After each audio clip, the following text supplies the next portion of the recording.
Welcome everyone, this is Michi Hoya and welcome to the highlights of the Race Indy Championship by FSR. Round 2, we have been at Portland International Circuit and we enjoy the qualifying lap of the event. First, again, the car, the Dallara DW12 with a fixed setup designed by Alan Terchik and given out by the FSR administration as we go and start our flying lap on the alternate tyres across the line, heartbreaking zone into the first chicane, and effectively we have been too early on the brakes and too greedy on the throttle here, coming out sideways out of turn 2, losing a good amount of time, that for sure, into the triple right-hander with 3 apexes, and across the first sector line 2/10 off the pace of pole setter Jene Simoncic there in the first sector.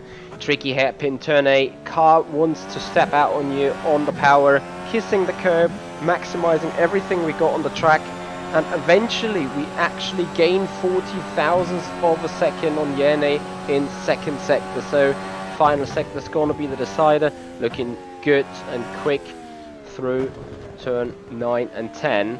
However, it has been a bit of a safety lap in general as we nearly lose the rear out of turn 11, suffering from a double upshift of our hardware, steering wheel, and ending up P7.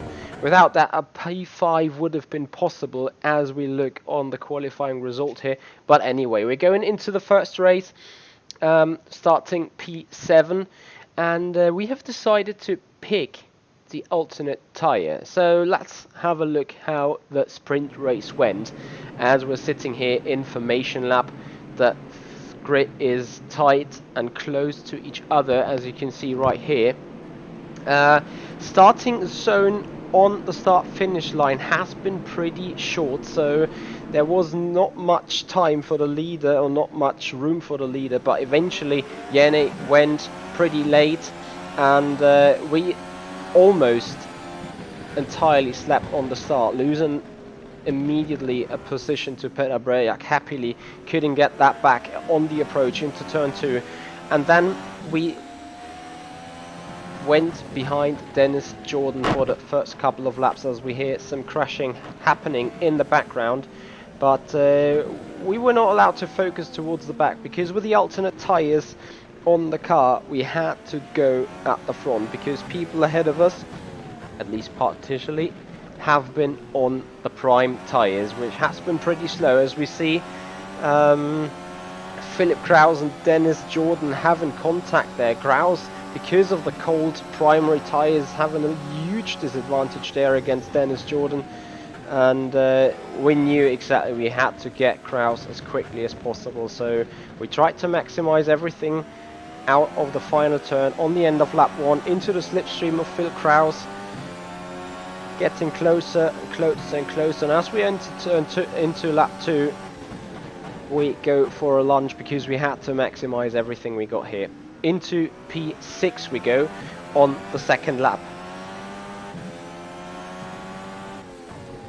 Just 2 laps later, into lap 4 we go, and we see Dennis Jordan on the rear wing of Martin Stefanko ahead in 4th position. Stefanko also one of the guys that ran with a prime tire, so the game was clear. The alternate people tried to clear the prime runners, and Stefanko with a little bit of a mistake here, running wide, and not only Dennis Jordan but also we could capitalize on that going into P5 on the app of lap 4 here. A very crucial moment to get that pass done, because if we would have got stuck we may have lost direct contact to the train ahead. So entering into lap 5 we were still in good contention for a good position. In P5 yet a little bit of a gap arose, however within 2 or 3 laps we could somewhat close the gap as Dennis Jordan is already on his second try to overtake Alan Terchik. Actually tried it there the lap ago and failed again, yet though we cannot capitalize on that as we try to put our nose there on the inside of Dennis Jordan into turn 4, but the circuit way too tight and way to less room in order to really attempt a pass. However, tension was on as Terzic was really hard defending, but doing an absolute cracking job on those slower prime tires to stay ahead of Dennis Jordan for 3 laps in a row there, or for 2 laps in a row basically. Anyway, we're at the end of lap 8. We had to get on the power because, as you can see, in the meanwhile Alex Siebel also cleared Martin Stefanko, and Siebel was also on the alternate tyre, so we had to make sure to not lose out to Siebel on that occasion. And eventually on the 3rd try, Dennis Jordan made it work to line up side by side with Terzic there, and we go into turn 4 and make use of the room opening up there by Dennis Jordan. A little bit of contact between me and Alan, nothing too major though, leaving him a little bit of space on the exit of 6, and eventually get the move done by running a little bit wider into turn 7. But the most important thing was to get past Alan pretty quick, because as you can see, Siebel now not yet passed, so that could have been an opportunity for us to drive away, but as you can see now, Siebel later on the brakes into the fast chicane, turn 9 and 10, job done, so he was right on our rear wing. Just 1 lap later though, we have settled in behind Dennis Jordan, who then in turn 4 overpushed and ran wide on the exit curb of 5. That was our chance to sneak through. Eventually he didn't make it back on the track in time, so he lost 3rd position and swept back on track behind his teammate Alex Siebel, giving us 3rd place though, with Siebel in 4th and Jordan in 5th, all on the same alternate tyre. Ahead of us we had Jiri Toman, who overtook Jernej Simoncic, also on the alternate tyres, and Jernej was a prime runner though, so despite he was on more difficult tyres, he was able to sit still in that 2nd position, as we had to defend our 3rd place pretty hard there against Alex Siebel into lap 12, turn 1. On the inside we defend, late on the brakes, actually compromising our entry into turn 2, but luckily Alex wasn't really able to capitalize on that into turn 4, so we kept the 3rd place at this stage, and eventually that was also the end of the action for the sprint race. So after that, Alex never really had the chance to do another move on us, and despite only 2 hours of practice for this race, we took home 3rd position in the sprint race, so right there onto the podium with very limited amount of practice. As you guys may have seen on the live stream, I really cheered hard for that, because that 3rd place really felt super good, and I know I have been lucky, I know I've put quite a good quali lap in, but effectively with a fixed setup and a very difficult to drive car around Portland, this P3 has been pretty much unexpected by me. And yeah, that is the result of the sprint race, and it was the top 10 to be turned around, so Craig Baxter took the pole position for the feature race, which is about to start right now. Once again, into the formation lap we go, and we have decided to go with a prime tire, because remember, you have to use the prime tire twice while the entire event, and since we haven't used it in the first race, we have to use it now. P8 it was for us, because we finished 3rd in the sprint race. Starting grid, location, and away we go. This time with a better start, overtaking Alex Siebel straight away into the sprint up towards turn 1. Also having a look there on Martin Stefanko, who now qualified or started on the alternate tyres, and if Dennis Jordan wouldn't have had that wiggle, we may have had an edge over Martin Stefanko there, but then of course, as he has the more grippy tyre into turn 4 and 5 around the outside, just decided to back out of it, not even try, and try to hang on as good as possible, sitting in P7 though. So start of the race has been pretty good. could have been a lot worse with more soft runners or more alternate runners from behind, but P7 at this point has been a solid position to go for, and we were looking good for another good result in the feature race. But then low practice kept us away from that. Low practice actually hurt us pretty much, and it was a matter of time, hence the reason why I have been so lucky in the sprint race to finish in third and not bin it, because that's exactly what happened on the hard tyre, and the car, while counter steering maximum I could, simply didn't stop spinning. Out of 7th position we drop into 18th and decide to go for a pit stop to not lose further time. So hitting pit road, picking the second prime tyre for the event, and eventually going out again with a fuel car of fuel. Into lap 5 we go. We drop from 18th to 24th, which is one spot before being dead last. Well, we have a look at the replay again, and this has been the difficulty with the hard tyre. No grip on the rear end whatsoever, and due to the stiff suspension, if you lost it, you lost it. As nice as it looks, as endless it felt while spinning and spinning and spinning and just not coming to a halt until I had eventually locked the brakes in order to not smash into the wall.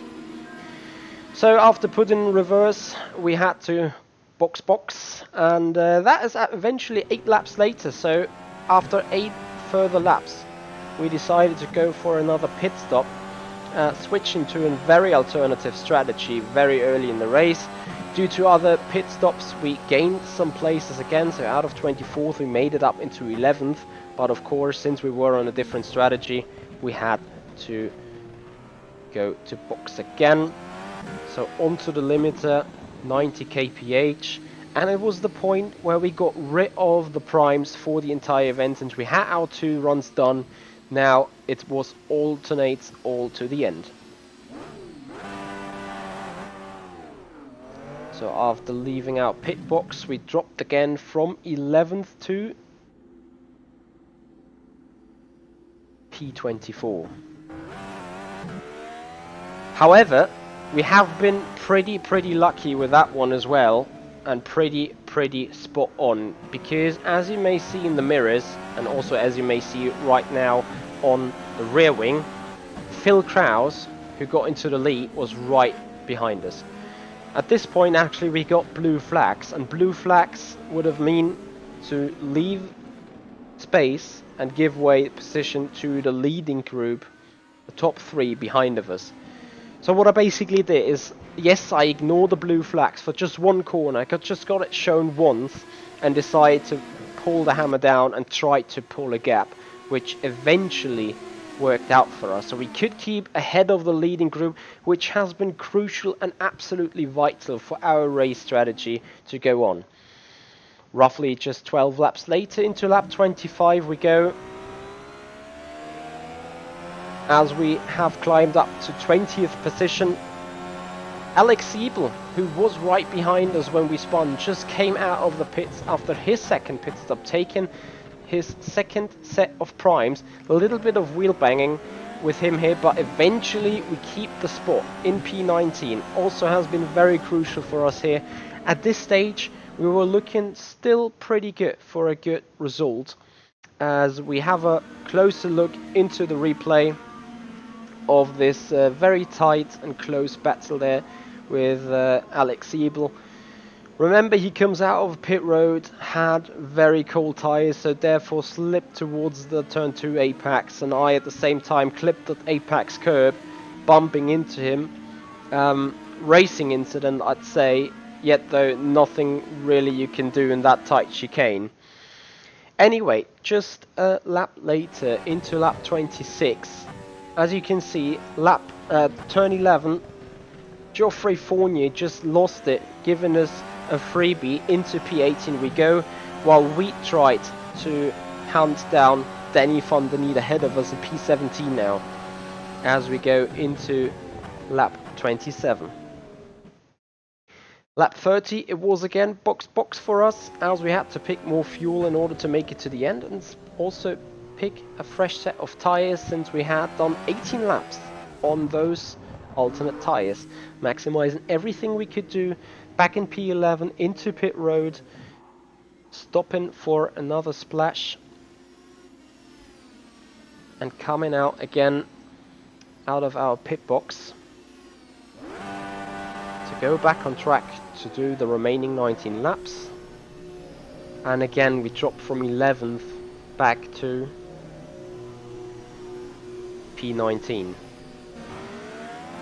So that was the point where I realized, okay, thanks to my spin, I'm now behind the group that I need to catch. Once again, you see the leader coming out of the lap, which means we just lost, or we just gained 2 or 3 seconds. So we had the pace of the leaders at this stage. Anyway, coming into lap 32, or effectively lap 33, we joined a group, as we had Jan Wojcicka coming out of the pits there. And this was the issue. Due to my spin in lap 4, I lost effectively 8 or 9 or 10 seconds.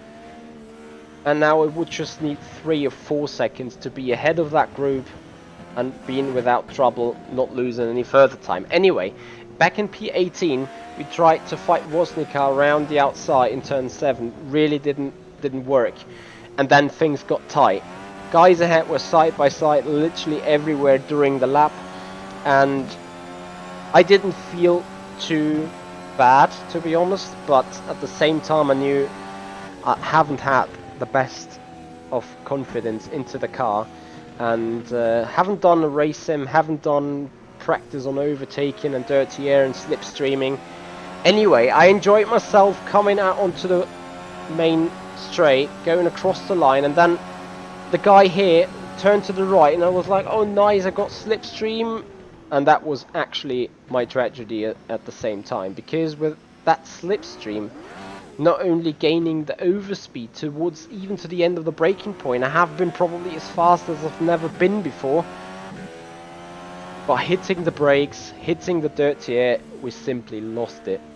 And with that, we not only lost the car, we also lost 2 spots, being behind Geoffrey Fournier again, who, as you know, dropped the car out of the final turn a few laps ago.